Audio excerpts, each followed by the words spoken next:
Olá! Nos vídeos anteriores, nós tratamos da reinvenção do ponto de vista tecnológico.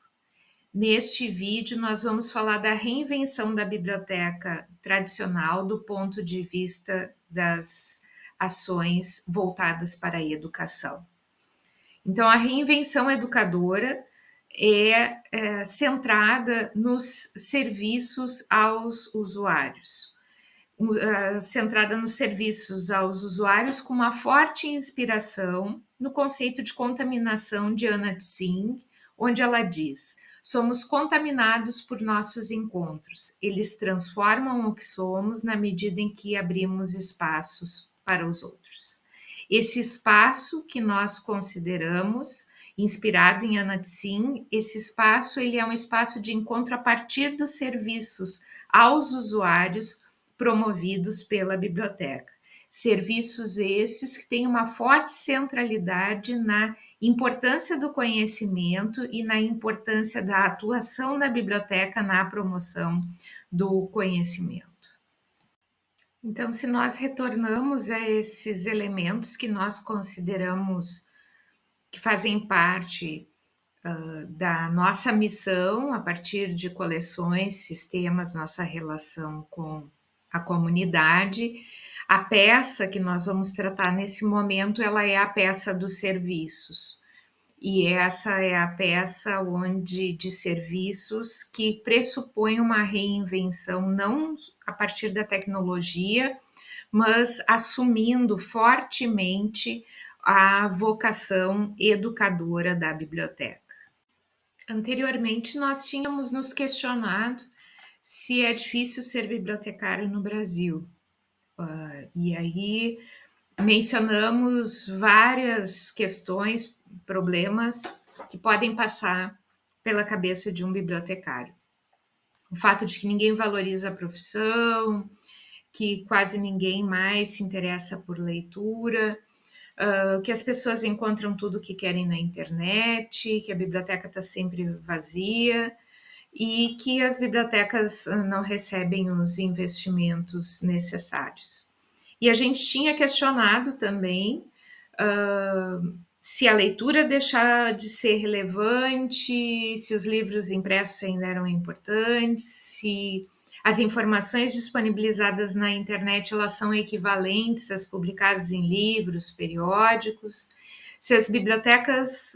ainda são necessárias e se o Brasil possui uma política de leitura ou de compra de livros. Com todas essas dificuldades que nós enfrentamos, e são muitas dificuldades, quando nós assumimos a reinvenção pela biblioteca educadora, a gente sabe que enfrenta todos esses problemas e que muito provavelmente a nossa ação isolada, ela não é uma solução, mas ela pode trazer contaminação. Então, a partir daqui, nós vamos fazer esse exercício de desenvolvimento de serviços aos usuários que buscam, mesmo que de forma muito acanhada, mas trazer a importância da atuação da biblioteca no sentido educador, contrariando todos os problemas e sabendo que não é uma solução definitiva, mas que é sim qualquer ação forte de serviços aos usuários, afetando, mesmo que seja um pequeno número de pessoas, ela pode ter uma ação de contaminação e ter um efeito absolutamente fundamental nesse local de encontro do usuário com a biblioteca e uma possibilidade de transformação da vida das pessoas contaminadas pela importância do conhecimento. Então, esse é o centro, a missão de promoção do conhecimento, ela é o centro das ações da biblioteca educadora, que, ao ser serviço aos usuários, não só a promoção do conhecimento, mas também o acesso à informação, desempenha um papel bastante importante na orientação de todas as ações, então, da biblioteca educadora. Então, a gente poderia dizer, dando um zoom no nosso mapa conceitual, de que nós temos o acesso à informação, a promoção da leitura, o desenvolvimento de competências informacionais e a promoção da ciência aberta, como missões da biblioteca educadora, principalmente no contexto da biblioteca universitária, se nós levarmos em consideração a promoção da ciência aberta, onde nós vamos precisar sensibilizar a nossa comunidade universitária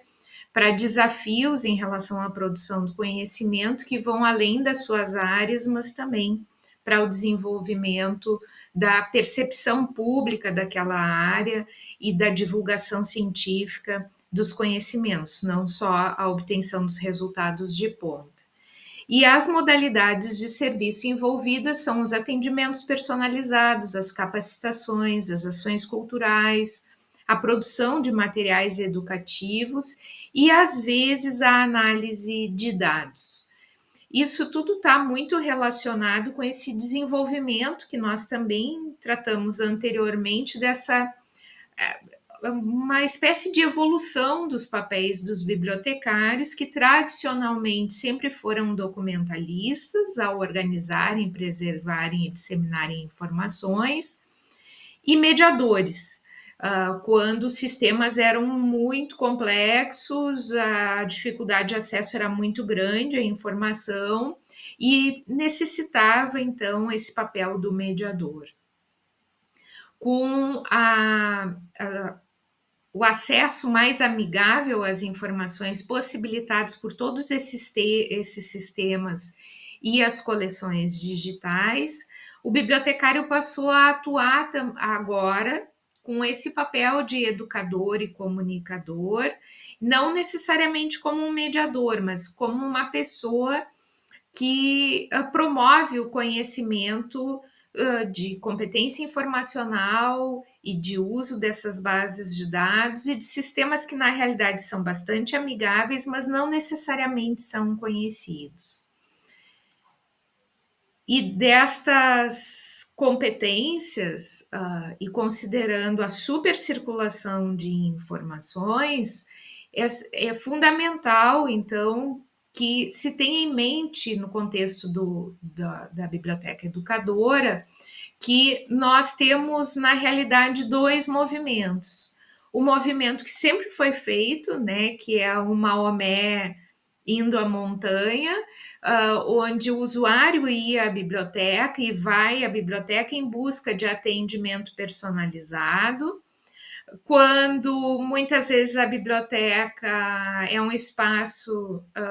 que tem sido menos frequentado para acesso à informação, considerando a disponibilização eletrônica das informações. Nós temos a promoção de ações culturais, que também fazem com que os usuários passem a frequentar a biblioteca e passem a conhecer a biblioteca, mas a biblioteca educadora, ela também trata da montanha indo a Maomé, no sentido de que a biblioteca sai do seu espaço e vai para a internet com produção de material em redes sociais ou em sites, ou a sua equipe vai até salas de aula, laboratórios,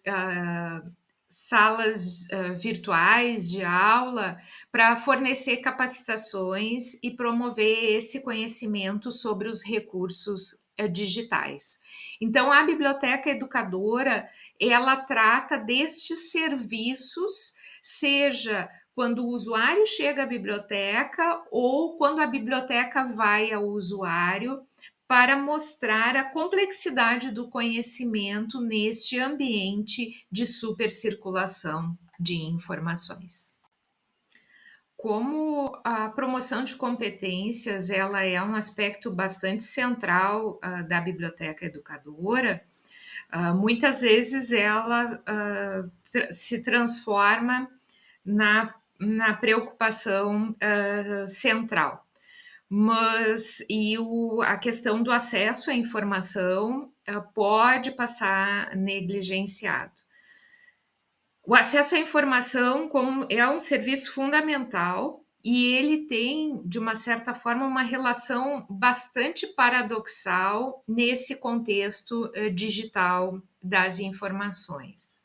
A tal ponto que nós podemos imaginar uma biblioteca que ela tenha uma ênfase em serviços e ela não desenvolva coleções, não desenvolva sistemas, e ela só forneça serviços de informação à sua comunidade com base em recursos de acesso aberto.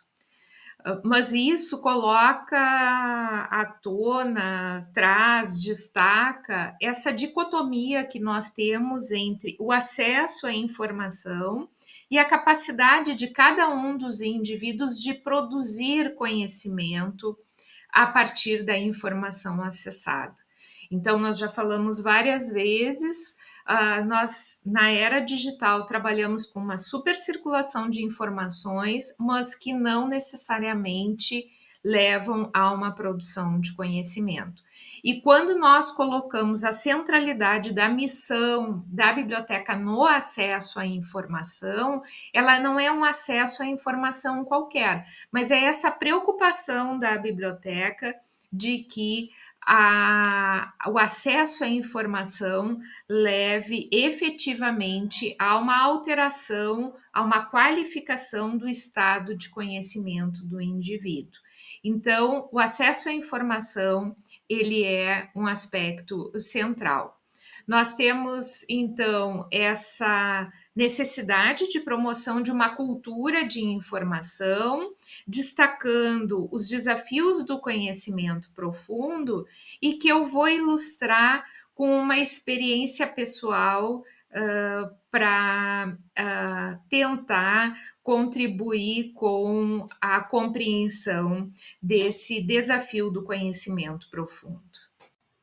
Quando eu estava escrevendo minha tese de doutorado, eu trabalhei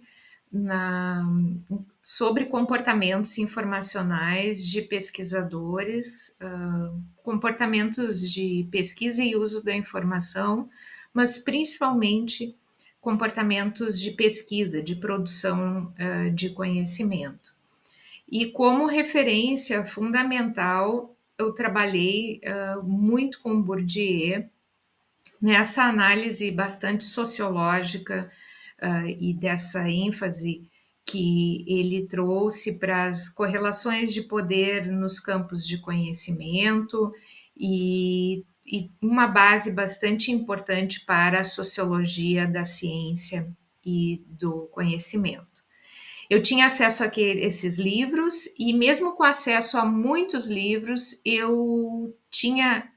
extrema dificuldade de chegar à formulação que eu desejava. Eu lia estes diferentes livros e não conseguia chegar à formulação que eu desejava. Todos os dias eu terminava o almoço e ia para uma livraria tomar um café e, por acaso, nessa livraria, estava no topo da estante da livraria, Palavraria era o nome, é uma livraria que faz muita falta hoje aqui em Porto Alegre, e vi esse livro que eu não conhecia, do Bourdieu, e resolvi pegá-lo, e ele foi fundamental para mim. Por que esse livro foi fundamental? Ele tem um relato aplicado não ao campo científico, mas ao campo cultural como um todo, hábitos de gostos de cinema, de música, da sociedade francesa. Ele tem uma quantidade enorme de dados empíricos, mas ele tem nessa página um esquema que foi um esquema absolutamente fundamental para mim. Eu tinha lido todos aqueles livros sobre o Bourdieu, mas foi esse pequeno esquema que fez com que todas as minhas leituras fizessem sentido. Então, quando eu considero a possibilidade de ter uma biblioteca sem sistema, assim, só com acesso a sistemas abertos e a documentos de acesso aberto,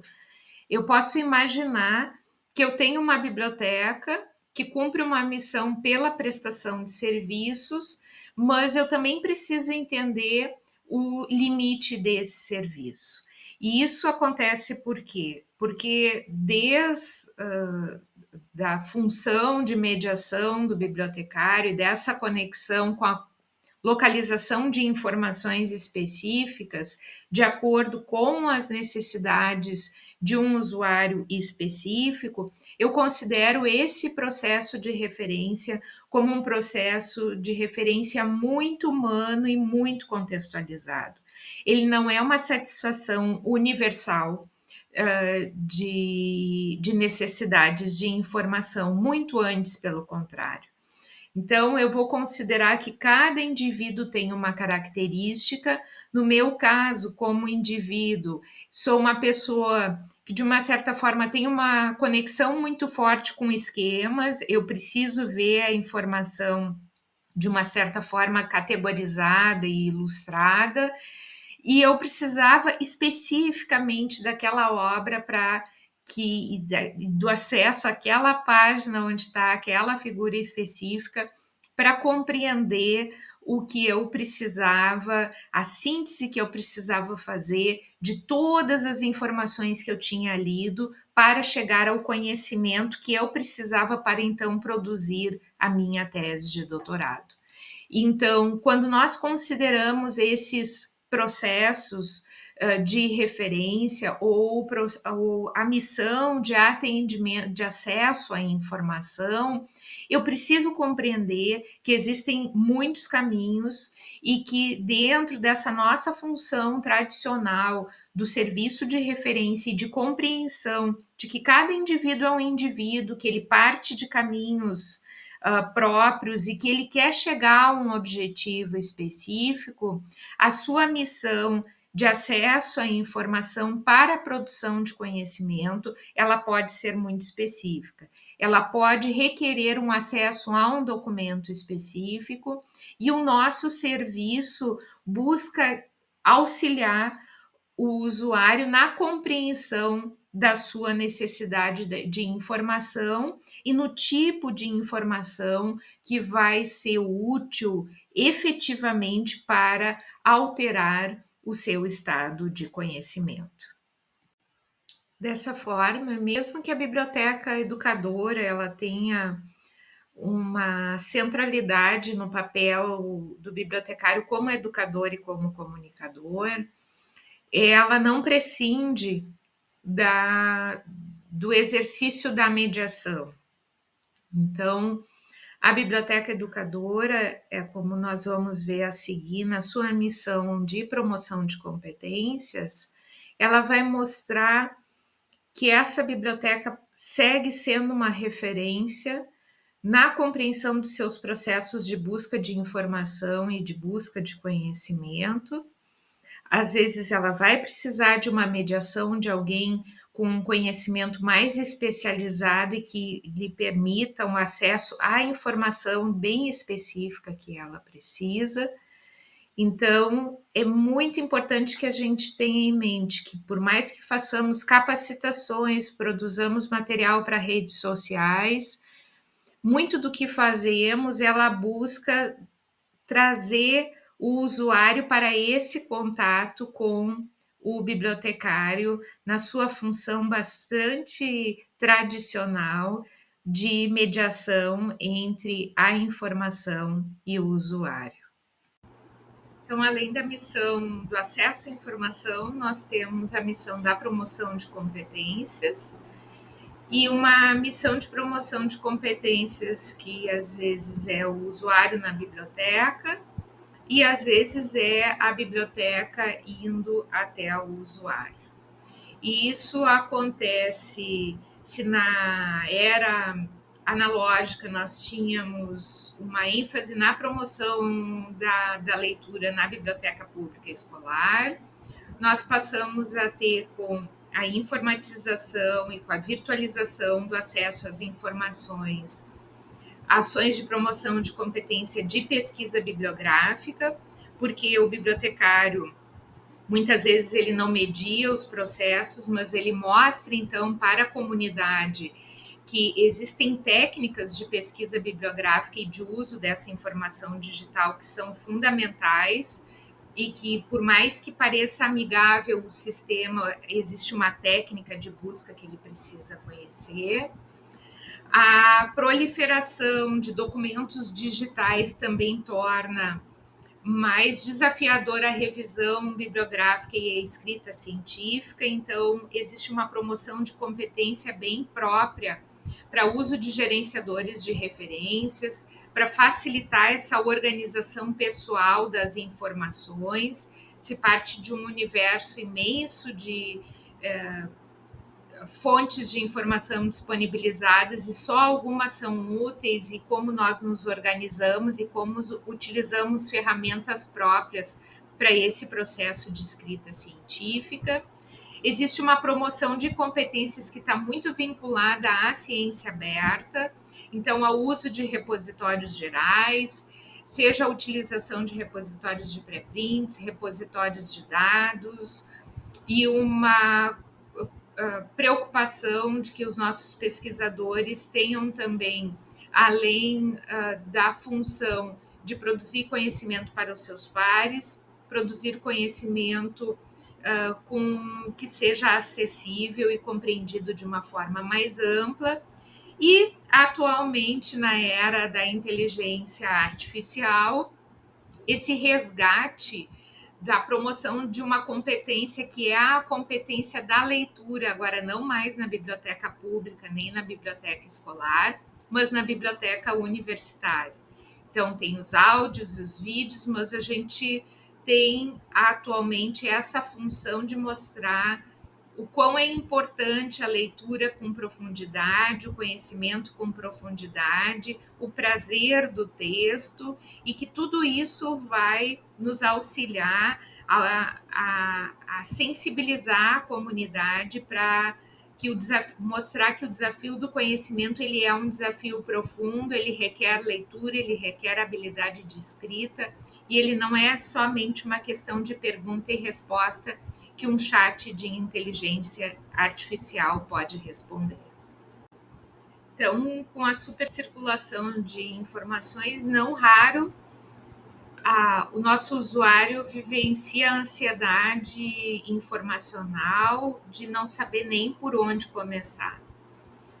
Então, nosso desafio é mostrar dentro da área de competência informacional que toda vez que o usuário vive um problema de informação e não tem conhecimento para resolvê-lo, ele precisa buscar informação. E essa informação, quando ela é técnico-científica, ela possui bases de dados específicas, e esse processo nós chamamos de pesquisa bibliográfica. Existe uma afirmação bastante comum entre os pesquisadores mais inexperientes, que eles partem porque não ouviram falar, ou ele diz, no meu tema de pesquisa nunca ninguém escreveu sobre esse tema de pesquisa. E essa é a conclusão mais paradoxal, porque na realidade nós vivemos uma infodemia, e essa percepção de que nada foi escrito sobre o tema só pode ser confirmada ou não, muito provavelmente não será confirmada, quando o usuário realizar uma pesquisa bibliográfica com todos os métodos necessários e esgotar essas possibilidades técnicas de revisão da literatura. Nesse sentido, a promoção de competências em informação, ela se torna um eixo muito importante, associado, obviamente, ao acesso à informação, mas a promoção da competência em informação a partir de ações educativas, sejam capacitações, seja a produção de material para as redes sociais, seja nos atendimentos personalizados, mas é uma função muito importante da biblioteca, são serviços muito importantes da biblioteca aos usuários, mostrar essa necessidade de método, de busca de uma compreensão objetiva das informações e se relacionando, então, com aquilo que nós chamamos de uma parte essencial dos processos de humanização, de realização da vocação ontológica, como diz Paulo Freire, essa relação libertadora com o conhecimento e em relação à qual, a partir de uma educação de qualidade, o indivíduo vai conseguir realizar seu potencial, melhorar suas condições de vida, e isso está no centro dos seus processos de aprendizagem e de uma relação libertadora com a informação e com o conhecimento. Nós, para dar prosseguimento a essa abordagem, que pode parecer abstrata, ela não tem nada de abstrata, ela tem elementos bastante objetivos que podem ser trabalhados em capacitações, que podem resultar em postagens para redes sociais, podem resultar em materiais bastante estruturados nos sites das bibliotecas para orientar essa relação dos nossos usuários com as fontes de informação e para utilizar como exemplo dessas possibilidades de serviços da biblioteca, eu vou seguir a metodologia que foi desenvolvida pelo Sistema de Bibliotecas da Universidade Federal do Rio Grande do Sul, num projeto que é chamado Super 8, pelas razões que eu vou explicar a seguir.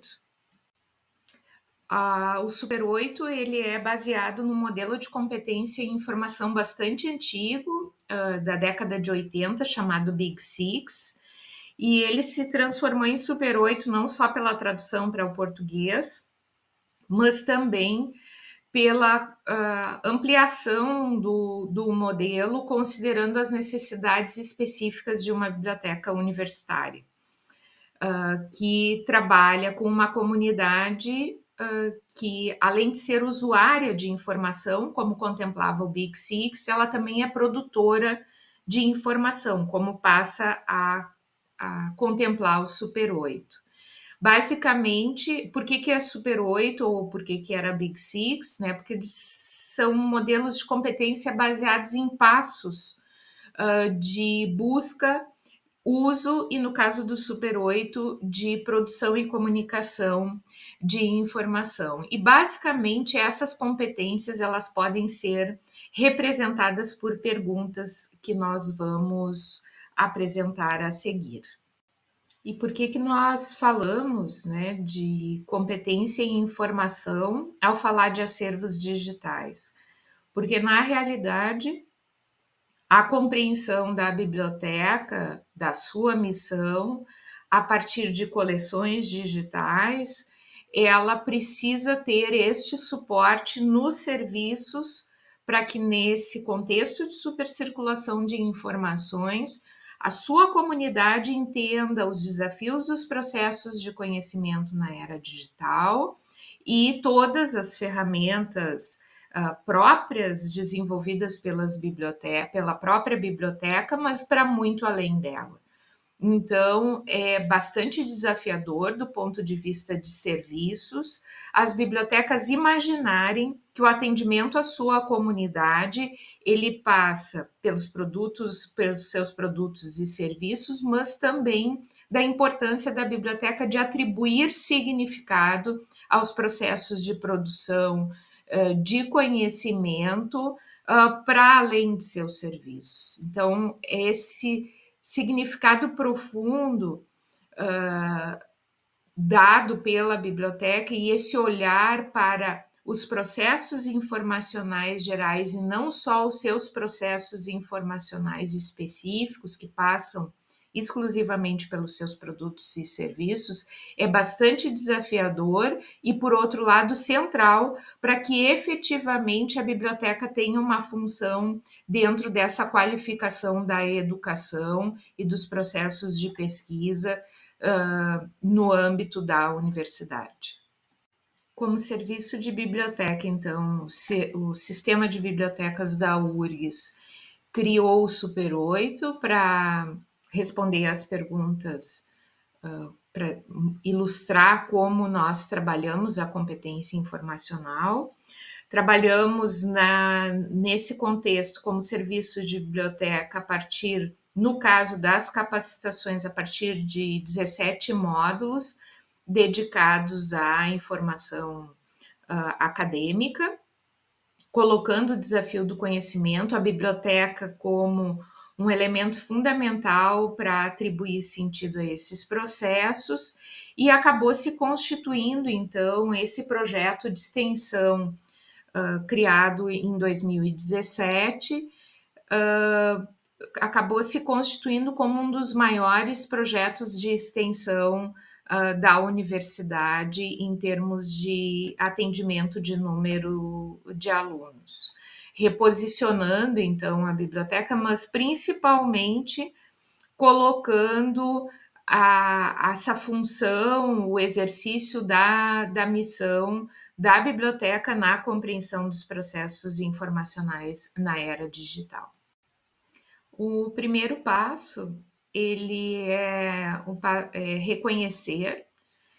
e a pergunta relacionada a ele é: qual é o tema de pesquisa? Então, a gente vai imaginar o usuário com uma tarefa que pode ser um trabalho de disciplina, pode ser o seu TCC, sua dissertação ou sua tese, e, obviamente, dependendo da complexidade da tarefa, é acompanhada também a complexidade de todos os passos relacionados com a conclusão da tarefa a partir dessa relação do usuário com a informação. E essa parte do reconhecimento da necessidade de informação e desse correlacionamento com as ferramentas para a obtenção de informações sobre o tema, ele é um dos processos centrais, tanto da educação e do processo de conhecimento e do combate à desinformação. É muito comum que essa superficialidade da informação e dessa alta circulação de informações levem as pessoas a procurarem, ao invés de aprenderem e de reconhecerem a necessidade de ganhos de conhecimento, das pessoas terem nessa dinâmica de circulação de informações, buscar exclusivamente as informações que subsidiam, que reafirmam o seu próprio ponto de vista. Algo que Eduardo Gianetti chama como auto-engano. Então, ele diz que é um processo em que o indivíduo entende que aquilo que ele sabe sobre o assunto pode ser falso ou duvidoso, mas mesmo assim o indivíduo busca fugir de qualquer situação de aprendizagem que coloque em xeque aquela percepção, as suas crenças, as suas emoções. Então, ele foge do processo de aprendizagem e ele entra em processos de desinformação pelo simples fato de que esses processos de desinformação reforçam as suas crenças. No contexto da educação de qualidade, é o oposto, né? Nós aprendemos que o conhecimento ele é a aprendizagem, a produção de conhecimento necessariamente leva a um distanciamento da zona de conforto, e que à medida que nós vamos aprendendo e o despertar deste potencial de cada vez saber mais, cada vez ser mais, ele está muito relacionado com confrontar informações, né? E não simplesmente ir num crescente de consolidar aquilo que nós já sabemos. O processo de educação ele é uma jornada de uma liberdade de que nós sabemos que o nosso conhecimento tem limite e que o limite ele não é uma representação da nossa fragilidade, mas muito antes pelo contrário, da nossa condição humana, e essa relação muito livre, muito aberta com o conhecimento é que faz com que a gente consiga aprender cada vez mais, revendo os nossos posicionamentos, se dialogando constantemente com os nossos limites e o nosso potencial de desenvolvimento. No caso da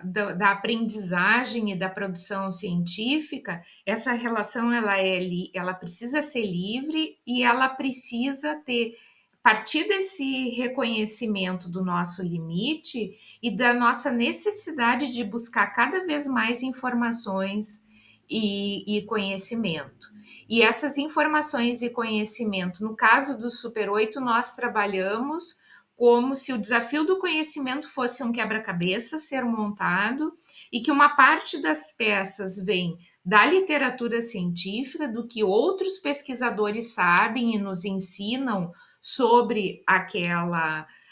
área, contrariando então aquele senso comum de que eu tenho uma dúvida e que esse meu questionamento é central para o campo e que ninguém nunca escreveu sobre esse tema. É o contrário disso, é imaginar, bom, se eu tenho uma dúvida, ela é uma dúvida que provavelmente representa um fenômeno importante social, e ao ser um fenômeno importante social, muito provavelmente alguém já escreveu sobre esse assunto, e eu preciso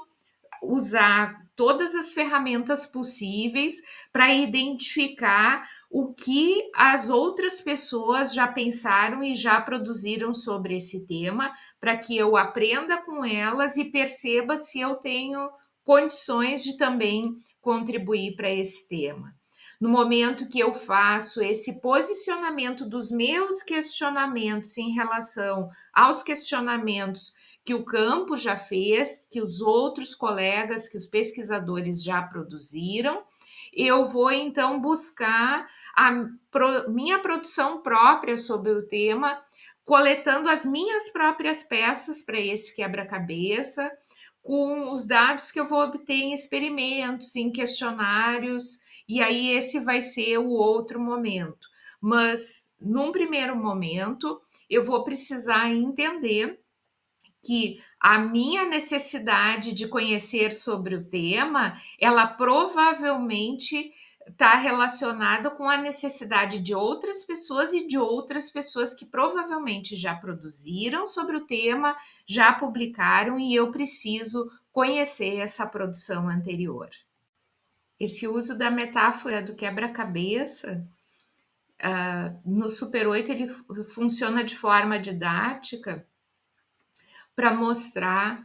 que quando nós nos dedicamos à produção do conhecimento, ou mesmo que seja uma produção do conhecimento no nível da educação, né, um estudante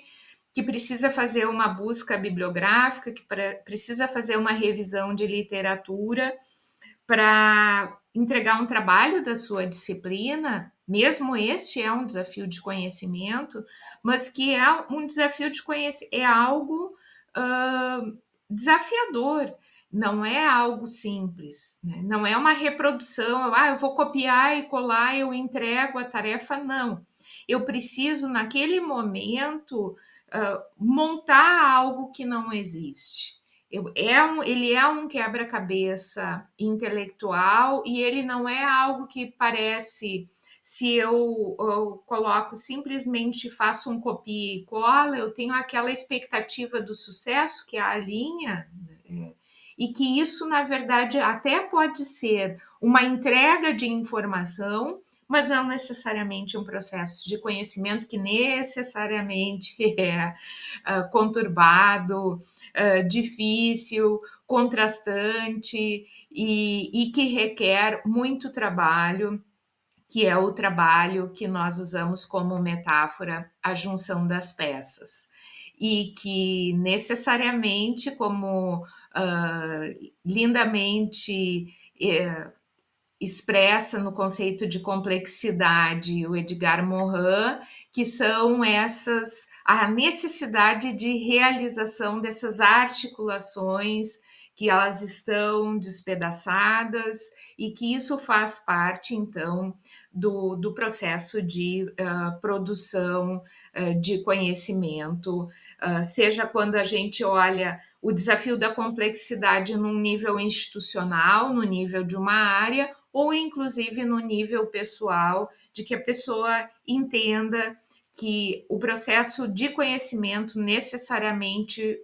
requer muitas vezes um conflito, nós temos compreensões que devem ser a todo tempo questionadas e que nós estamos constantemente para o desenvolvimento da nossa vocação ontológica, da nossa humanização, dessa capacidade de desenvolvimento do nosso mais profundo potencial. Ele requer uma jornada de aprendizagem que é difícil, que por mais que as ferramentas estejam aí, não vai ser a síntese que o chat GPT vai nos apresentar e nós vamos copiar e colar, que vai nos colocar numa atividade de aprendizagem que depois vai nos permitir que numa situação concreta, dado um problema, nós vamos conseguir colocar uma solução. A gente muitas vezes consegue entregar uma tarefa com um problema e uma solução, mas na vida nós não aprendemos realmente a passar por um processo de problema e solução. E é isso que o processo educacional nos ensina. Ele não é um processo de perguntas e respostas, mas o processo educacional é transformar nós, indivíduos, como pessoas capazes de lidar com problemas e soluções. Quando isso se coloca num problema de pesquisa científica, a gente vai trabalhar então com essas peças que vêm da literatura, que vêm dos nossos métodos de pesquisa e que vão nos permitir que no nível dos resultados a gente consiga chegar a uma informação baseada em evidência que é diferente do senso comum e que dê no nível da pesquisa bibliográfica ela vai se constituir com seus próprios métodos e ferramentas. E em relação a esses métodos e ferramentas é que o Super 8 trata os demais passos. Dando sequência, então, o segundo passo é exatamente o buscar. Onde é que eu vou achar essas peças? Qual é o método que eu vou utilizar para saber exatamente, será que nada foi escrito sobre o meu assunto? Eu vou falar isso da minha cabeça, como faz o senso comum, como faz os processos de autoengano que buscam simplesmente informações para reforçar um posicionamento inicial pessoal meu, ou eu vou tentar confrontar aquilo que eu penso sobre o meu campo de pesquisa, buscando ferramentas, instrumentos técnicos para chegar a uma conclusão se realmente há ou não há algo escrito sobre o meu tema. Então, no caso das publicações científicas e no caso das publicações eletrônicas, eu não tenho mais um corredor, onde eu tenho publicações físicas e que eu enxergo naquele espaço a constituição do conhecimento publicado sobre a área, mas eu tenho um universo de publicações, de bases de dados, e que eu vou precisar, então, conhecer os caminhos de exploração. Os caminhos são muitos, existem muitas bases de dados, e cada uma dessas bases de dados insere um conjunto de documentos que não são o universo das publicações. Então, se eu olhar para um PubMed, eu vou ver publicações indexadas nessa base de dados, não todas as publicações da área de saúde, e essas publicações na área de saúde. Eu não vou, se eu quero fazer uma pesquisa na área de física que não tem uma interação com a área de saúde, muito provavelmente o conjunto de documentos indexados no PubMed vai me dizer muito pouco sobre a área de física, por exemplo. Então, o nosso trabalho é mostrar que essas bases de dados existem, mas elas são portas que levam a espaços, a conjuntos de publicações limitados, elas não são o universo como um todo, mas elas são importantes para que a gente consiga, a partir desta cobertura e a partir da forma como indexam os dados, que nós conseguimos chegar a uma resposta aproximada a partir desta ferramenta específica, o que foi e o que não foi produzido sobre o tema de pesquisa. Então, quando nós trabalhamos no passo buscar, nós mostramos que existem várias bases de dados e essa é a nossa primeira ferramenta, e ela é uma ferramenta que dá essa complexidade dos acervos digitais, porque nós não estamos mais circunscritos a um espaço onde nós olhamos para as estantes, onde há ali um recorte impresso de uma área de conhecimento, mas inúmeras possibilidades, e essas inúmeras possibilidades são divulgadas, então, pela biblioteca, como um dos múltiplos caminhos que o usuário pode percorrer para poder dizer se algo foi ou não foi escrito sobre o tema de pesquisa daquele usuário. O outro passo, o terceiro passo é o recuperar e acessar, e ele parte de dois questionamentos. O primeiro é quais são as palavras-chave que representam o tema e como o acesso ao texto integral dos documentos que eu recupero podem ser realizados. Em relação às palavras-chave, a gente mostra nas ações de competência em informação que cada base é um mundo que leva a um universo específico de documentos, a um conjunto específico de documentos, e que tem as suas formas próprias de indexação. Mas que mesmo que exista esse conjunto de documentos indexados na base de dados, eu vou acessá-los dependendo da forma como eu buscar a informação. As palavras-chave que eu vou utilizar, os operadores booleanos, e que isso, no caso da informação dos acervos digitais, é a nossa chave para essa porta. Se nós não utilizamos adequadamente as palavras e os operadores, muito provavelmente ou nós vamos recuperar muitos documentos e não vamos ter tempo para revisá-los, ou nós vamos recuperar 0 documentos, não porque os documentos inexistem, mas porque nós buscamos de forma inadequada estes documentos. Ainda como parte do terceiro passo, que é o recuperar e acessar, eu vou ter então essa recuperação adequada de documentos relacionados ao meu tema, quando eu faço uma boa expressão de busca dentro de uma base de dados específica, e eu preciso acessar o texto integral. Quando os documentos estão em acesso aberto, a facilidade de acesso ao texto integral é muito maior. Quando os documentos não são de acesso aberto, o acesso também é bastante difícil. E nesse sentido, quando eu tenho sistemas próprios para facilitar esse acesso, considerando as aquisições da biblioteca e uma indexação a partir de uma busca integrada, é mais fácil ensinar esse acesso.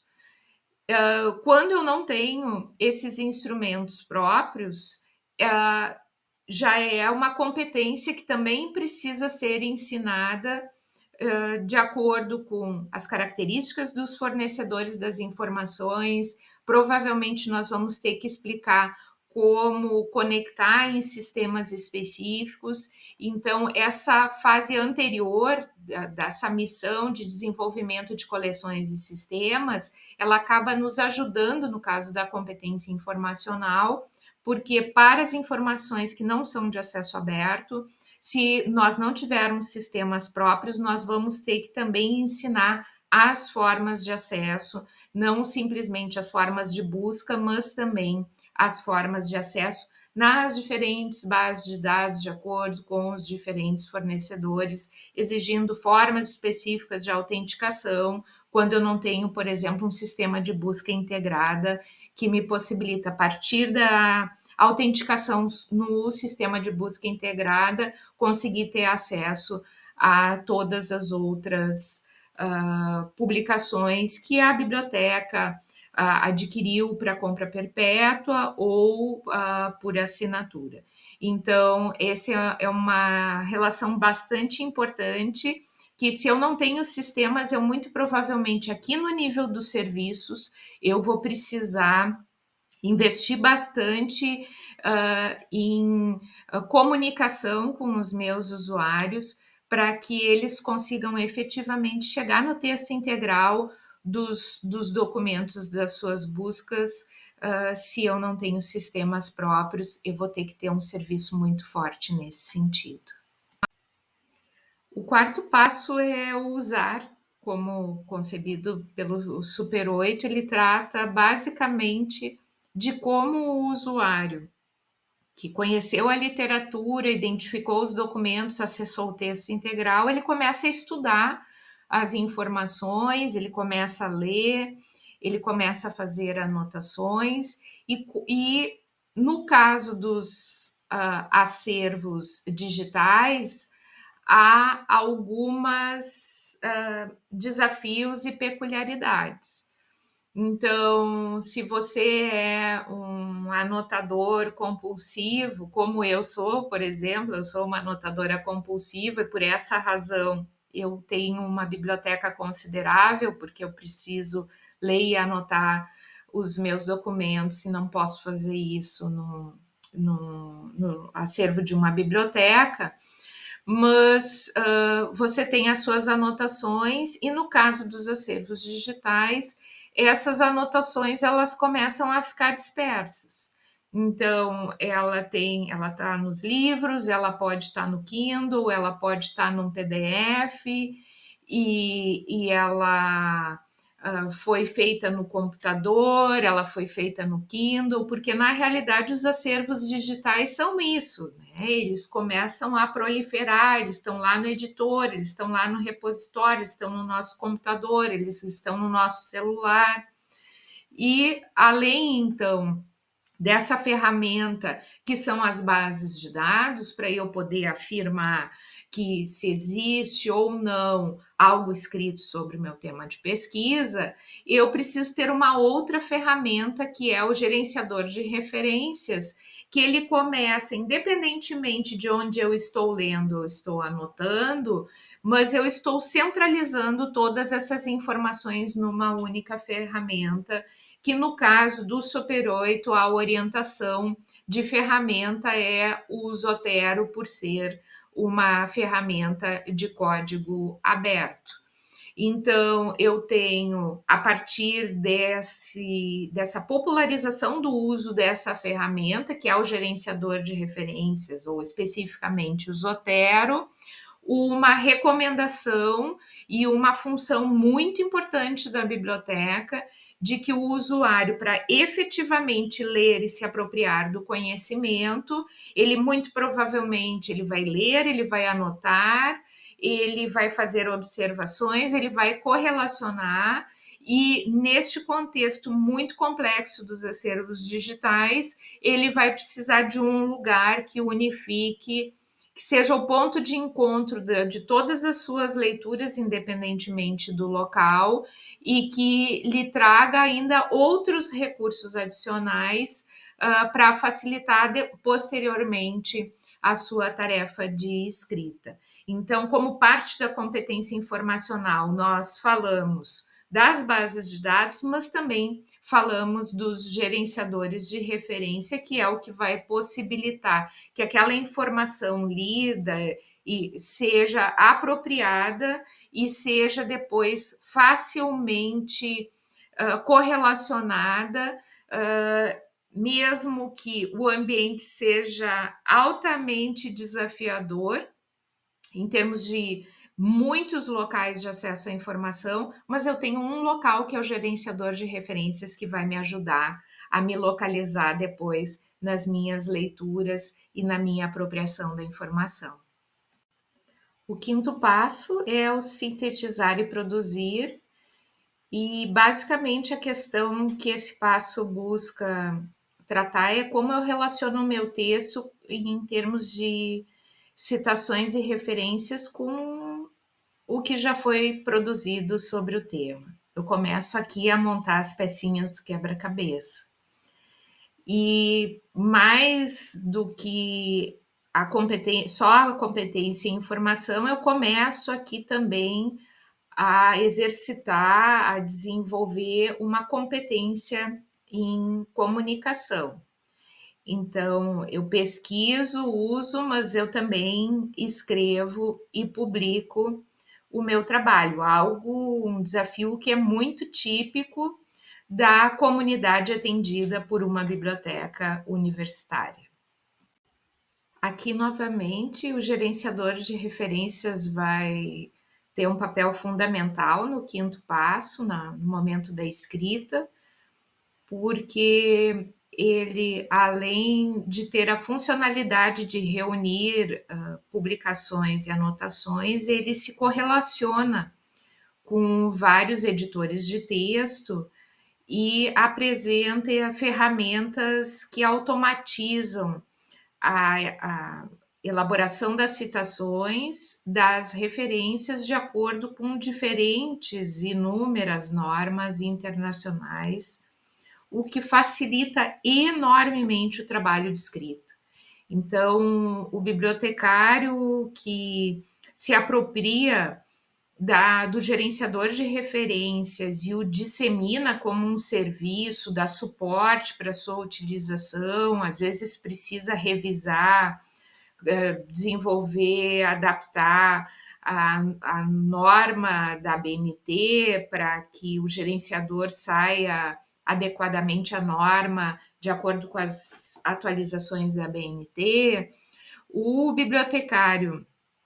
que dá suporte para o gerenciador de referências na sua biblioteca como um serviço padrão da biblioteca, pode até não fazer capacitações, mas dá atendimento personalizado, divulga essa ferramenta fantástica, ele dinamiza enormemente o uso dos acervos digitais, porque ele facilita esse uso e essa conexão das leituras e das anotações num só lugar, mas ele também facilita o trabalho de escrita por parte do pesquisador e dissemina essa ferramenta fantástica, e eu falo, atesto para vocês, o suporte aos gerenciadores de referência no contexto da biblioteca universitária é um dos melhores marketings que a biblioteca universitária pode ter. É um serviço que reposiciona a importância da biblioteca universitária, considerando exatamente esse recurso facilitador na dificuldade de supercirculação de informações e algo que transforma, torna a biblioteca protagonista dos processos de pesquisa, uso da informação no contexto da sua comunidade universitária. Se o gerenciador de referências ele auxilia muito nessa tarefa operacional da identificação das citações e das referências, existe um desafio, obviamente, que ele é anterior, que é em que medida o nosso usuário ele efetivamente busca leituras amplas, ele reconhece que a apropriação, a sua capacidade de produção sobre um tema de pesquisa depende da sua cultura sobre o tema, depende do seu repertório de leitura, depende da sua capacidade de conhecer profundamente o tema e conectá-lo, compreender as diferentes contribuições e conectá-las com a sua própria produção. Então, essa abordagem, ela também busca mostrar que este caminho de aprofundamento do conhecimento, ele requer muita leitura e muitas vezes as dificuldades de escrita sentidas pelo usuário, elas estão muito relacionadas com a o pequeno repertório de leitura do usuário. O usuário, na verdade, não se sente à vontade para escrever porque ele conhece pouco e às vezes ele chega no ponto de ter o seu artigo pronto, produzido, e ele não sabe onde publicar, também por causa dessa limitação de desconhecimento das fontes de informação da sua própria área. Ele talvez não enfrentaria tantas dificuldades para saber onde publicar se ele tivesse tido contato com vários artigos. Nesses vários artigos, ele perceberia que haveria uma repetição dos periódicos que publicam os artigos sobre o tema. Então, a nossa abordagem busca também mostrar que, além de ter ferramentas que os auxiliem na busca de informações e na escrita propriamente dita, alguns dos limites de escrita e de comunicação são sentidos porque o pesquisador produziu sobre o tema, coletou dados, mas não necessariamente ele leu suficientemente para ter um conhecimento amplo do campo. Outro elemento fundamental, para além da forma, né, de citações e referências, que as bibliotecas se dedicam muito na normalização e sempre se dedicaram, existe cada vez mais essas pressões, né, do sistema de publicação, das pessoas produzirem bastante e terem prazos exíguos para suas dissertações de mestrado e doutorado. Às vezes, os nossos estudantes na comunidade universitária não se dão conta e não são esclarecidos, não são orientados para a importância dos padrões não só na forma, mas também no conteúdo, na forma como lidam com suas fontes. Então, se o trabalho científico é esse quebra-cabeça que reúne fontes de informações várias sobre um certo assunto, essa inspiração, essa influência dos diferentes autores, ela precisa necessariamente estar expressa no texto, caso contrário, nós podemos estar incorrendo em má conduta de publicação, caso nos inspiremos em outros autores e não identifiquemos a origem daquelas ideias. Então, a competência da informação, ela busca demonstrar que a informação científica ela é uma informação mais qualificada que aquelas que circulam pela internet, que não têm não são reprodutíveis, não são confiáveis, mas também porque elas são eticamente produzidas, porque esse histórico de produção do conhecimento, quando alguém vai adicionar uma peça nova ao quebra-cabeça daquela área, ela vai mostrar a conexão daquela peça com as demais peças produzidas, com os demais resultados produzidos no contexto daquele campo científico. Então, é fundamental que o texto acadêmico ele seja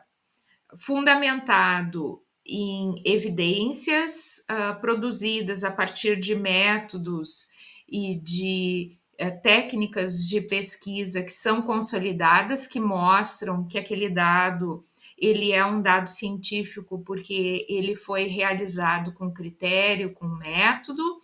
e que a sua produção é contextualizada na literatura do campo, correlacionada, e eu atribuo o mérito das ideias que foram fundamentais para a minha produção de conhecimento, eu atribuo esse mérito aos demais autores do campo que eu utilizei. Então, alguns pesquisadores cometem plágio, isso faz parte da formação do estudante, dele entender que mais importante do que ele afirmar algo, ele precisa afirmar algo com critério, com o reconhecimento dos demais do trabalho dos demais colegas do campo, e que ele não pode simplesmente colocar para si uma descoberta quando ela não é uma descoberta, quando ela não é uma ideia original, individual, mas sim uma ideia copiada, e, portanto, isso faz parte da educação. As bibliotecas trazem para si, então, não somente o desafio de mostrar, olha, você cita, você abre o parênteses, aqui em caixa alta, aqui em caixa baixa, todas as letras maiúsculas ou minúsculas, aqui você tem que indicar a página e o ano, mas mostrar que dentro desta relação de conhecimento de cada um dos membros da comunidade universitária, há esse compromisso da universidade, a esse compromisso institucional de que aquela pessoa, quando produz e quando ela publica, ela tem um compromisso em reconhecer o mérito das produções que a antecederam. Muitas vezes há uma tentação de omitir exatamente porque o pesquisador leu pouco, porque o estudante leu pouco. E ele tenta com isso, eu vou citar de novo o autor fulano de tal. Ele tem essa tendência porque seu repertório de leitura é muito limitado. E nesse sentido entra a ação cultural. A promoção da leitura na universidade, no âmbito da biblioteca universitária, ocorre muito porque nós estamos com um processo educacional que tem diminuído a importância da leitura, ela muitas vezes é baseada em informações que circulam por áudios e vídeos, e quando chega nesse nível da educação superior, às vezes o estudante não está habituado a ler textos longos, o seu conhecimento não passa muitas vezes pela informação, pela leitura, e na hora da escrita ele passa a sofrer muito mais na sua produção e acaba fazendo mestrado e doutorado com uma série de dificuldades que advém da sua falta de leitura. Às vezes o estudante nem percebe quando ele faz um copia e cola e parecendo que tudo é o texto dele, e na realidade não é. Ele copiou de vários autores e fez uma colcha de retalhos, e a sua falta de sensibilidade para o texto, por ler pouco, é tamanha que ele nem percebe que os estilos daquela colcha de retalhos são completamente diversos e que para um leitor experiente fica muito claro que aqueles textos têm diferentes autorias. Então, a sensibilização para a leitura, para a escrita do texto, ela é fundamental e muitas vezes ela passa por gerenciadores de referências, ela passa por assessoria na normalização, mas ela passa por uma educação ética dessa relação honesta de cada uma das pessoas da comunidade universitária com as ideias dos outros, que elas sejam expressas no próprio texto, que as ideias de próprio texto elas sejam efetivamente originais, mas de que necessariamente o autor precisa ler muito. Nós produzimos conhecimento a partir da leitura, a partir desta bagagem. Nós temos uma crise de erudição que ela precisa ser superada a partir desse ativismo da biblioteca em relação à leitura, não é muito difícil que alguém consiga produzir um conhecimento complexo, que faça articulações importantes, que realmente trabalhem problemas e soluções sociais, sem que o nosso pesquisador seja um erudito, seja capaz, tenha uma bagagem de conhecimento ampla, profunda e que articule os diferentes elementos de produção do conhecimento. Então, essa parte do Super 8, ela conecta uma ferramenta como o Zotero, mas ela também conecta ações culturais que visam a promoção da leitura, uma promoção da leitura que nós tradicionalmente sempre consideramos como uma função da biblioteca escolar e pública, mas que passa a ser também uma função da biblioteca universitária na era digital. O sexto passo é o comunicar, e basicamente ele dá conta da questão: onde publico o meu trabalho? Essa é uma etapa bastante sensível para as comunidades universitárias, e às vezes ela é decorrente daquilo que nós acabamos de falar, que é o fato das pesquisas serem realizadas com base em poucas leituras e um desconhecimento dos canais utilizados pelos pesquisadores de uma certa área. Quando um pesquisador ele constitui o seu conhecimento a partir de muitas leituras, ele naturalmente conhece bastante os canais para publicação. A nossa ênfase nesse caso, e a gente já poderia ter utilizado essa imagem anteriormente, é na capacidade na reflexão do processo de comunicação científica como uma série de diálogos. Então, se na produção, eu ali no uso, na escrita, eu faço um diálogo com os pesquisadores que já publicaram sobre o tema, no momento que eu vou publicar, eu imagino também esse diálogo, é uma nova etapa desse diálogo de comunicação científica, que ele pode acontecer no âmbito da ciência tradicional, ao submeter para um periódico ou para uma editora um artigo, um manuscrito que vai ser recebido por um editor e vai ser distribuído entre avaliadores, ou eu posso pensar num diálogo ainda mais amplo, que eu, antes de submeter, ou eu faça submissão por um periódico de pré-print, e além deste editor e dos avaliadores que ele acionar, eu terei todos os leitores daquele repositório de pré-prints como elementos desse diálogo, como revisores do meu trabalho, que vão poder fazer comentários e que eu vou ter um processo de revisão aberta. Então, essa promoção né? A gente está falando de promoção de competência em informação. Quando falamos na escrita, falamos de promoção de competência em informação, mas também promoção da leitura. E agora, quando nós tratamos da comunicação, a gente tem um elemento muito forte que, além da promoção de competência em informação, nós começamos a fazer promoção também da ciência aberta, porque ela traz elementos muito importantes,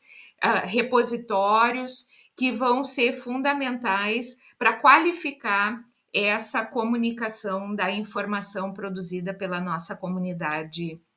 universitária. A gente precisa fazer essa divulgação deste instrumento riquíssimo que são os repositórios de pré-prints. Eles têm além de dar acesso aberto à publicação, eles trazem elementos de qualificação, de radicalização da revisão por pares. Se eu tenho nos melhores periódicos 2 revisores, eu posso ter um público muito maior a revisar um manuscrito que não é só aquele acionado pelos editores. Eu faço um engajamento com os resultados, tão logo eu produza como pesquisador, isso facilita bastante. Muitas vezes um pesquisador ele submete para uma revista, demora muito tempo para que aquela revista retorne com uma avaliação, e o pesquisador já está trabalhando num outro projeto, ele não quer voltar para fazer uma divulgação. A utilização do repositório de pré-print, ela auxilia muito nessa divulgação ampla de um resultado da pesquisa, mesmo antes dele ter sido aceito, e facilita esse momento. Ele é um momento muito adequado, porque o pesquisador está com os resultados frescos na cabeça e ele faz essa divulgação do seu pré-print. Nem todas as revistas aceitam a divulgação por pré-print. Existem áreas que são mais conservadoras, elas acham que a divulgação por pré-print ela vai tirar a originalidade daquele resultado, mas a grande maioria das áreas tem percebido, a imensa maioria dos editores tem percebido e se consolida como uma prática de excelência, de integridade, a publicação em pré-prints como um qualificador e principalmente com uma radicalização desse comprometimento dos pesquisadores com o acesso aberto à informação, que é fundamental pelas questões de cidadania que nós tínhamos destacado anteriormente. Em relação à comunicação, existe uma outra função bem importante da biblioteca educadora, que se relaciona com a comunicação, mas também com a ciência aberta, que, como acontece, nem todos os novos elementos do sistema da comunicação científica que surgiram a partir do acesso aberto, eles foram positivos. E um deles é o surgimento dos periódicos predatórios. Então, os periódicos predatórios, eles são publicações que visam o pagamento de taxas de acesso aberto. Geralmente são taxas bastante baixas. Quando os periódicos sérios cobram taxas de processamento de artigos ou taxas de acesso aberto, elas costumam ser da ordem de $2.000 ou $1.500. Esses periódicos predatórios cobram uma taxa de $300, $600 e voltados, assim, fazem vários convites. Quando você é um pesquisador, você recebe às vezes 1, 2 convites para publicar por dia num periódico predatório, e os pesquisadores menos experientes acham que realmente estão recebendo um convite, de que aquele é um convite sério, ou não. Eu estou com uma certa dificuldade de de tempo, eu não consigo fazer um manuscrito qualificado, eu vou utilizar mesmo esse periódico, vou pagar essa taxa e vou publicar, porque preciso aí de um artigo para concluir o mestrado, o doutorado, isso é o pior que há. Na realidade, esses periódicos eles só têm interesse nas taxas, no pagamento das taxas. Ele não proporciona um diálogo e a gente sabe que a qualificação da informação científica ela se dá pela qualificação desse diálogo, dessa revisão efetiva por pares de alguém, de uma comunidade que atesta que aquele resultado realmente é científico e que ele é adequado para expressar o fenômeno científico que ele estuda. Então, uma parte importante também dessa promoção de competência em informação, em comunicação e o tratamento da promoção da ciência aberta é mostrar que existem alguns elementos da ciência aberta que são prejudicais para a comunicação científica e nós precisamos, como biblioteca, esclarecer sobre a existência dos periódicos predatórios. Eles são muito eficientes em parecer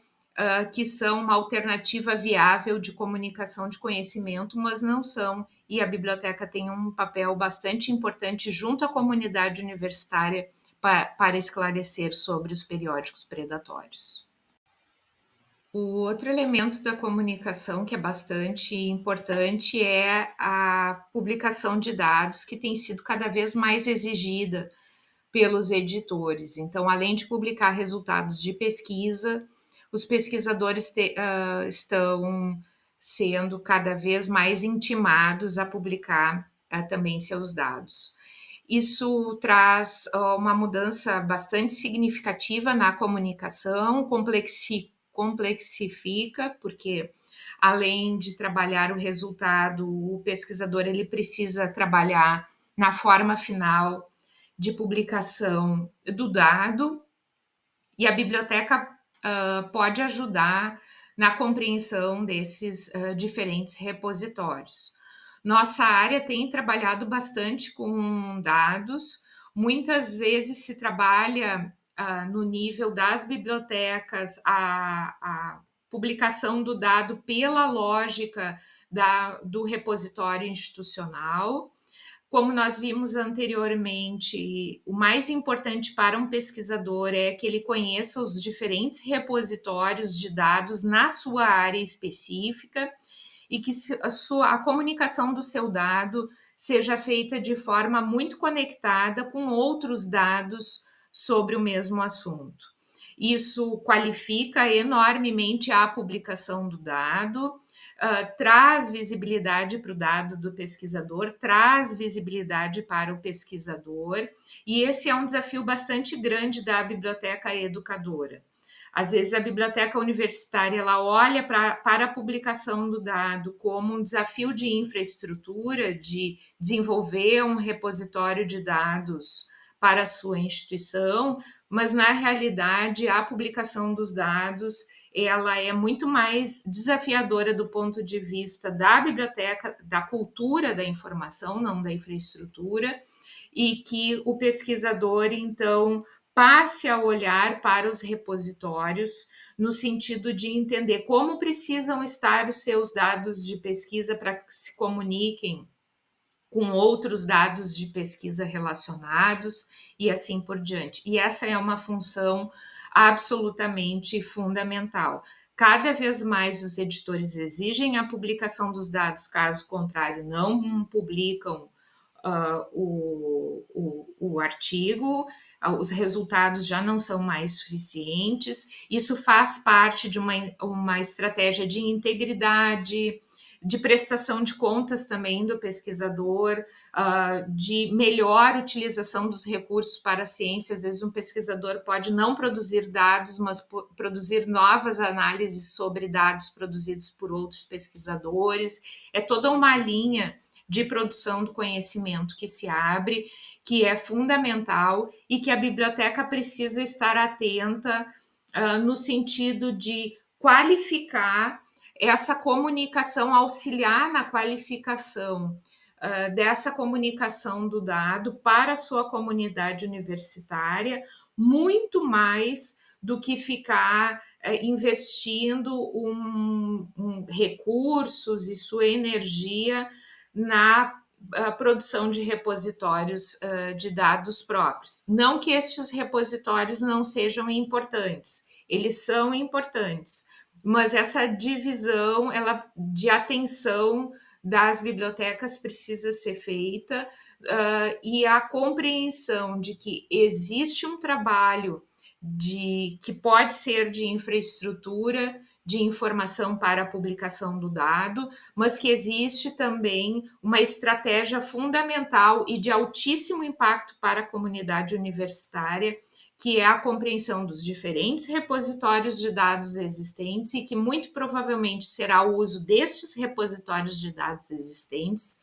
que fará com que o pesquisador se comunique com os demais pesquisadores do campo e que seja muito importante para a produção deste pesquisador essa correlação com repositórios de outros e não necessariamente o repositório institucional. E isso faz parte também deste passo que nós chamamos de comunicação. O ser lido e ser avaliado, que é o sétimo passo, ele é baseado na pergunta: como amplio a visibilidade do meu trabalho? E dentro disso, da competência em informação e a promoção da ciência aberta, a gente percebe a importância do uso de repositórios, do acesso aberto. Muitas vezes os pesquisadores menos experientes, eles acham que quanto mais protegerem o seu trabalho, menos eles serão plagiados. Isso tudo é uma falácia, né? Os sistemas antiplágio, eles utilizam informações que quanto mais amplamente disponibilizadas nos bancos de dados, mais fácil descobrir o plágio. Então, a gente faz um esclarecimento bastante grande, por exemplo, no caso das dissertações e teses, que nós utilizamos na Universidade Federal do Rio Grande do Sul, o LUME, como repositório desses documentos. Nós tentamos fazer um esclarecimento bastante forte da importância do acesso aberto para ser lido, para ser conhecido e também como proteção de plágio. Além disso, existe dentro desse ser lido um elemento bastante importante que é a comunicação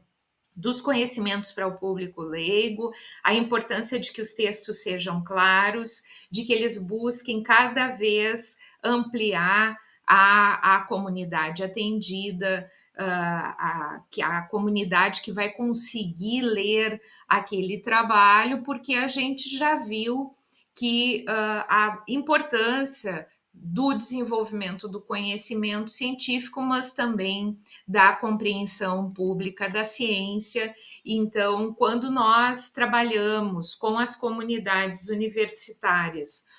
no sentido de que suas produções elas sejam acessíveis, elas utilizem uma linguagem para além da compreendida por comunidades científicas muito restritas, nós damos essa ênfase em algo que, do ponto de vista do conhecimento científico, é importante para comunicar com outras comunidades científicas, para aumentar o impacto científico no seu sentido bastante tradicional, mas também no seu sentido socialmente importante do ponto de vista da ciência aberta, de que seja uma comunicação efetiva também para públicos mais amplos. Muitas vezes não necessariamente de um artigo específico, mas que aquele artigo que aquele conhecimento gere outras publicações que busquem popularizar aquele conhecimento, que sejam talvez artigos, um videozinho numa rede social, explicando aquele conhecimento, num caso mais estruturado, um recurso educacional, mas essa demonstração e essa necessidade de que o conhecimento ele retorne para o público, porque não adianta nós termos um conhecimento científico altamente desenvolvido e as pessoas no seu cotidiano, nas suas condições de vida, serem vítimas de desinformação, colocarem em risco sua saúde, colocarem em risco a saúde dos seus familiares, porque o conhecimento científico ele está ficando no nível das publicações e ele não está chegando efetivamente na sociedade. Então, este passo tem essa ambição bastante importante e socialmente muito significativa e é uma atribuição da biblioteca educadora. O oitavo passo é o passo de avaliação, onde eu pesquisei, usei, comuniquei as informações. Será que eu fiz isso de forma efetiva? Então, esse passo é fundamental para que os pesquisadores compreendam que dentro dos seus processos, ou os usuários de informação, que dentro de todas essas etapas do processo, a necessidade de questionamento. Será que eu poderia ter feito de forma diferente? Essa consciência profunda de que todos esses elementos eles envolvem uma série de escolhas e que a realização da mesma atividade, fazendo escolhas distintas, se pode chegar a um resultado diferente. Um exemplo disso é eu, como pesquisadora, utilizar um periódico para comunicar o resultado de pesquisa e esse resultado, esse artigo não ser lido. A questão que será que eu poderia ter utilizado um periódico diferente e eu teria outro resultado se ao invés de ter publicado direto no periódico, se eu tivesse utilizado um repositório de pré-print, deixado e ter articulado os meus colegas para fazer uma revisão daquele artigo ali no nível do repositório, eu não teria qualificado o meu artigo e ele talvez depois de publicado seria melhor e seria lido, teria um impacto diferente. Então esse é o raciocínio por trás da comunicação. Todos esses elementos da biblioteca educadora, eles podem estar em vídeos, eles podem estar em postagens de redes sociais, eles podem alimentar o site da biblioteca com informações que têm como objetivo informar a comunidade universitária sobre a competência informacional, sobre formas de acesso à informação, sobre ações de promoção de leitura, com livros, saraus, toda essa ação cultural que pode ser relacionada. Então, a biblioteca universitária tem um potencial de produção de informações, de promoção da ciência aberta imenso, e que está relacionado com essa outra concepção que passamos a ter do papel do bibliotecário, que não é mais somente a pessoa que desenvolve coleções, que cataloga e que atende o usuário que aparecer, caso ele apareça. Então, essa é a função da reinvenção da biblioteca educadora. Ela busca que a biblioteca tenha um papel fundamental na sua comunidade e destacando também uma parte fundamental de que essa comunicação ela não é uma comunicação banal, ela não é uma comunicação de dancinha, até pode ter dancinha, mas ela é uma comunicação que busca desenvolver e educar a comunidade universitária. Isso é fundamental. Ela não é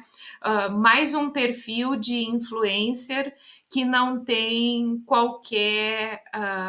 elemento educativo. Caso contrário, se é para fazer sucesso nas redes sociais, basta a biblioteca adotar um animal de estimação, o que vai ser bem importante, porque ela auxilia na proteção aos animais e no controle de zoonoses, mas não é isso que vai fazer com que a biblioteca tenha um perfil consistente de comunicação, de informações que contribuam para a qualificação da educação. A gente precisa fazer, então, a partir dos serviços da biblioteca, essa ação de contaminação. Nós vamos resolver os problemas sérios de leitura, da educação que existem, não, mas nós vamos fazer a nossa parte. Nós vamos, a partir de uma pessoa que leu uma postagem ou que participou de uma atividade da biblioteca, que essa pessoa também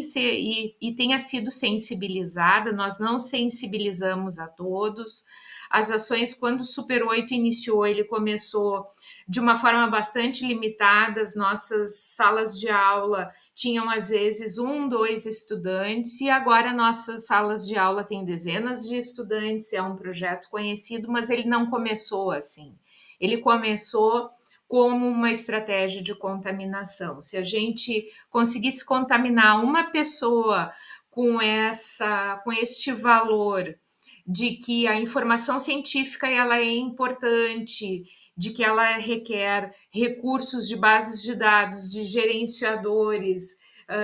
de que o compromisso da ciência com o público ele é uma função social muito mais ampla do que a comunidade entre pesquisadores. Se a gente consegue, a partir das nossas ações, sensibilizar uma pessoa e que essa pessoa reproduza também esses valores e adicione a sua contribuição a esses valores, nós já vamos estar fazendo uma missão bastante importante junto à nossa comunidade. E lá pelas tantas, de tanto contaminarmos poucas pessoas, acabaremos também contaminando uma comunidade muito mais ampla, com os valores de conhecimento para o desenvolvimento social, de um conhecimento que amplie e qualifique condições de vida e de um conhecimento engajado com a justiça social. Os desafios da biblioteca educadora são muitos, nós somos pequenininhos, isolados, mas talvez a nossa ação seja maior se a gente conseguisse trabalhar em conjunto, em redes de colaboração, e por isso que o terceiro R é a revolução estratégica, como nós vamos ver no próximo vídeo.